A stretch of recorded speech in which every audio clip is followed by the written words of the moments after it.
مخصوص نشستوں کا کیس، عمران خان بطور وزیر اعظم الیکشن کمیشن پر اثر انداز ہو رہے تھے۔ چیف جسٹس سنی اتحاد کونسل کی مخصوص نشستوں سے متعلق کیس کی سماعت چیف جسٹس پاکستان قاضی فائز عیسیٰ کی سربراہی میں سپریم کورٹ کا 13 رکنی فل بینچ کر رہا ہے۔ سنی اتحاد کونسل کے وکیل فیصل صدیقی کی جانب سے اپنے دلائل میں جسٹس منیب اختر، جسٹس جمال مندخیل اور جسٹس منصور علی شاہ کے فیصلوں کا حوالہ دیتے ہوئے کہا گیا ہے کہ فیصلوں میں آئینی تشریح کی قدرتی حدود سے مطابقت پر زور دیا گیا ہے۔ وکیل فیصل صدیقی کا کہنا تھا کہ آرٹیکل 51 اور 106 سے 3 ضروری نکات بتانا ضروری ہے۔ آزاد امیدوار کسی بھی سیاسی جماعت میں شامل ہو سکتے ہیں۔ الیکشن کمیشن نے سیاسی جماعت کی غلط تشریح دی ہے۔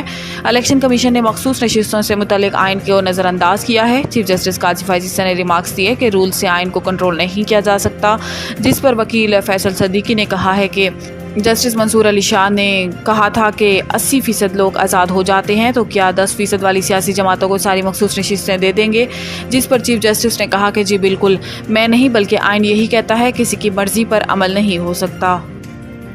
ملک بھر میں گرمی زوروں پر، سندھ میں آج پارہ 47 تک جانے کا امکان۔ محکمہ موسمیات کے مطابق پنجاب اور سندھ کے متعدد شہروں میں پارہ 42 سے 46 ڈگری تک رہے گا، جبکہ جیکب آباد اور سکھر میں درجہ حرارت 47 ڈگری رہنے کی پیشن گوئی کی گئی ہے۔ محکمہ موسمیات کا بتانا ہے کہ لاہور میں آج 45، پشاور میں 42، اسلام آباد میں 40، جبکہ کوئٹہ میں 38 ڈگری سینٹی گریڈ جتنی شدت کی گرمی محسوس کی جائے گی۔ محکمہ موسمیات کے مطابق شدید گرم دن کے بعد شام یا رات میں پنجاب، خیبر پختونخوا، سندھ، بلوچستان، کشمیر اور گلگت بلتستان کے مختلف مقامات پر آندھی اور بارش کا امکان ہے۔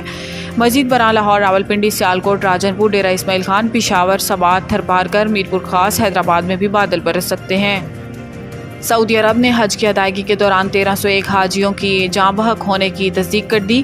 سعودی وزیر صحت فہد بن عبد الرحمان کا کہنا ہے کہ اس سال حج کی ادائیگی کے دوران 1301 حجاج کی موت ہوئی۔ انہوں نے کہا کہ یہ اموات مناسب پناہگاہ نہ ہونے اور آرام کے بغیر براہ راست سورج تلے طویل فاصلے تک پیدل چلنے کی وجہ سے ہوئی ہیں۔ سعودی وزیر صحت کا کہنا ہے کہ جاں بحق حجاج میں متعدد معمر افراد اور دائمی بیماریوں میں مبتلا افراد بھی شامل ہیں، جبکہ 83% اموات انحجاج کی ہوئی ہیں جو اجازت کے بغیر حج میں شامل ہوئے تھے۔ اس سے قبل عرب سفارتکار کا کہنا تھا کہ حج کے دوران جاں بحق ہونے والوں میں صرف مصری حاجیوں کی تعداد کم سے کم 600 تک ہے۔ دوسری جانب پاکستان کی وزارت مذہبی امور نے حج کے دوران ہیٹ ویو سے 35 پاکستانیوں کے جاں بحق ہونے کی تصدیق کی ہے۔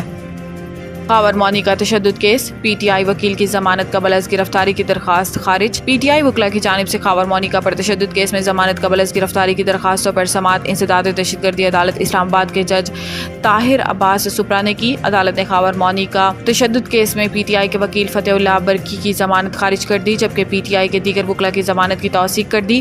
درخواست گزاروں کی جانب سے ریاست حسین آزاد ایڈوکیٹ، سردار مصروف ایڈوکیٹ اور دیگر وکلاء پیش ہوئے، جبکہ مقدمے میں نامزد ملزم عثمان ریاض گل اور دیگر بھی عدالت میں پیش ہوئے۔